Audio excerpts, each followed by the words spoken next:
Good morning, students. Myself, Indira Jain from Bharati College of Engineering and Technology, Civil Department. Today, our topic is building bylaws. Uh, this is the curriculum of Civil Engineering Drawing of BE 4th semester. Building bylaws क्या होते हैं, इसकी ज़रूरत क्या है और इसमें norms क्या क्या आते हैं, उन सब के बारे में हम इसके अंतर्गत बात करेंगे। लीगली बाइंडिंग, जो कि कानूनी रूप से सबके लिए बाध्यकारी है। ठीक है। Building bylaws are the construction norms and rules set up by the government authorities to control unauthorized development of an area and ensure uniform development of a city. मतलब गवर्नमेंट अथॉरिटीज़ के द्वारा डेवलप किए गए rules हैं, norms हैं, जो कि unauthorized development को रोकते हैं और यूनिफॉर्म डेवलपमेंट किसी भी शहर का, अर्बन एरिया का, नगरीय क्षेत्र का इंश्योर करते हैं कि ये प्रॉपरली डेवलप हो। सिंस द बिल्डिंग बायलॉज जो हैं वो मैंडेटरी हैं ना, आवश्यक है, सबके लिए कंपलसरी है। मतलब ऐसा नहीं है कि कोई एक व्यक्ति है उसके लिए उसमें कुछ ढील हो जाएगी, दूसरे को उससे कुछ ज़्यादा करना पड़ेगा। यदि एक पीस ऑफ लैंड है और उसके बाजू में दूसरा पीस ऑफ सेम लैंड है, उसी एरिया में है, उसके सारे फीचर्स सेम है दोनों लैंड के, तो दोनों को एक जैसे बायलॉज फॉलो करना पड़ेंगे। दोनों के लिए अलग अलग बायलॉज नहीं हो सकते हैं। ठीक है।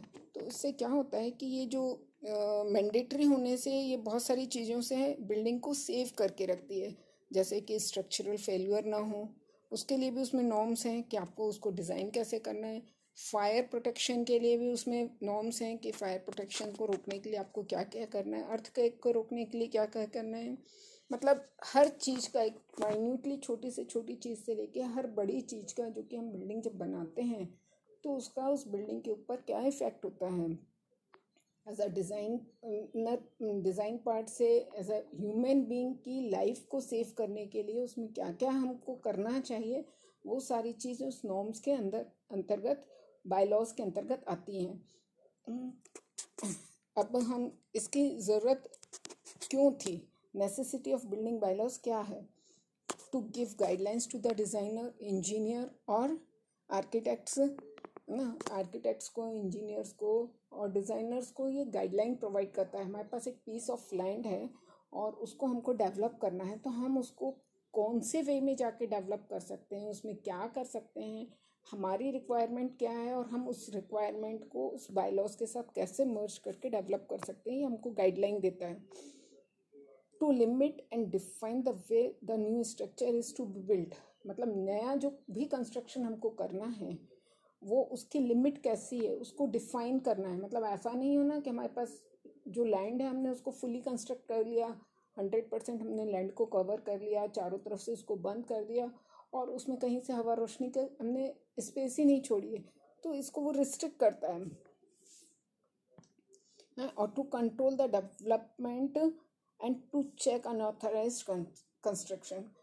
जो कंस्ट्रक्शन हो रहा है, जो डेवलपमेंट हो रहा है पर्टिकुलर कोई भी एरिया में, कोई भी लैंड पे, तो उसको वो कंट्रोल करता है और अनऑथराइज्ड कंस्ट्रक्शन को रोकता है। इंक्रोचमेंट होता है ना, जो इंक्रोचमेंट होता है, हम इलीगल जो भी कंस्ट्रक्शन कर रहे हैं या उसको, पब्लिक लैंड हो चाहे प्राइवेट लैंड हो, उसको रोकता है। इसके लिए, रोकने के लिए ये बायलॉज बनाए गए हैं। फिर आता है हमारा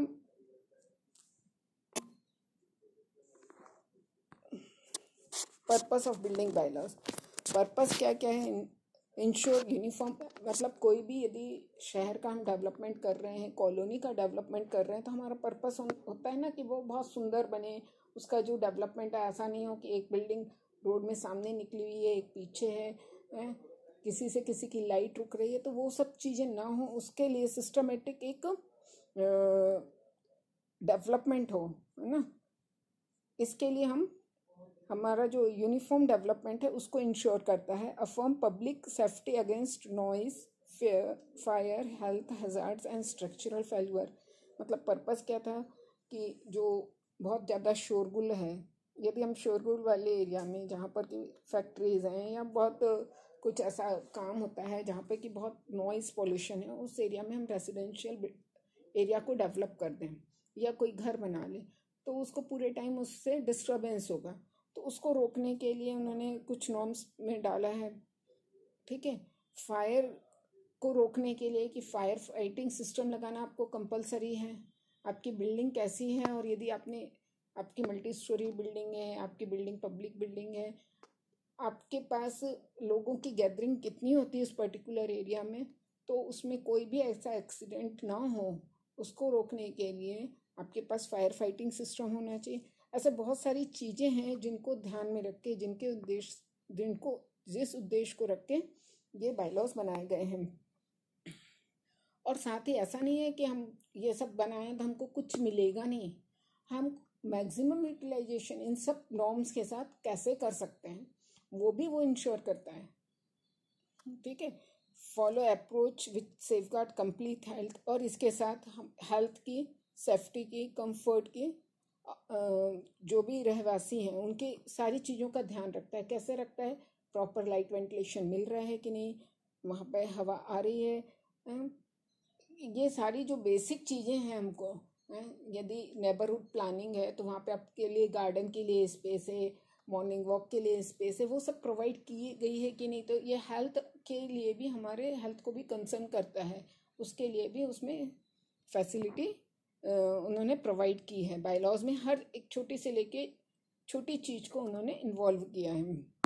इसके बाद हमारा आता है नॉर्म्स। बिल्डिंग बायलॉज में नॉर्म्स क्या क्या हैं ना, तो किस किस से संबंधित नॉर्म्स हैं इसमें? नॉर्म्स हैं हमारे फ्लोर एरिया रेशो कितना मिलेगा हमको, उस पर्टिकुलर एरिया की डेंसिटी क्या होगी, बेसमेंट एंड पार्किंग स्पेस मिलेगा कि नहीं उस प्लॉट में, सेटबैक्स क्या होंगे, प्रोजेक्शन से हम निकाल सकते हैं कि नहीं, एरिया क्या है उसका और उसके क्या यूजेस हैं। हम पर्टिकुलर लैंड हमने तो खरीद ली, लेकिन उस लैंड में हम क्या बना सकते हैं, रेसिडेंशियल बना सकते हैं कि नहीं, या कमर्शियल और रेसिडेंशियल है कि नहीं। इस प्रकार से हम किस प्रकार से उस एरिया को या उस लैंड को डेवलप कर सकते हैं, बिल्डिंग हाइट क्या होगी, उसमें अदर सर्विसेज हम क्या प्रोवाइड कर सकते हैं, और लिफ्ट का प्रोविज़न कंपलसरी है कि नहीं है, यदि कंपलसरी है तब तो हमको देना ही है, यदि नहीं है तो वो हमारी चॉइस के ऊपर है। और हम बेसमेंट बना सकते हैं कि नहीं, फिर साइट डिज़ाइन कैसा होगा, सर्विसेज वहाँ पर हैं कि नहीं, बेसिक एमिनिटीज़ वहाँ पर प्रोवाइड है कि नहीं, जैसे सीवरेज लाइन है, वाटर सप्लाई है, इलेक्ट्रिसिटी है, और बिल्डिंग लाइन है। ये सारी चीज़ें जो हैं हमारे नॉर्म्स के अंतर्गत आती हैं। बिल्डिंग लाइन हमारी कहाँ तक जाएगी, हम और एमालगमेशन मीन्स होता है कि कोई जो लैंड है ना, उसका यदि दूसरे लैंड के साथ मिश्रण हो रहा है या मिल रहा है, दो आजू बाजू के दो प्लॉट हैं, पहले एक प्लॉट पे कंस्ट्रक्शन हो गया, बाजू वाला दूसरा प्लॉट भी खरीद लिया, अब जब दोनों मिलके एक प्लॉट लैंड बन जाता है एक पर्टिकुलर व्यक्ति का, तो वो उस लैंड को कैसे डेवलप करेगा, ये सब भी उस नॉर्म्स के अंतर्गत आते हैं। नॉर्म्स के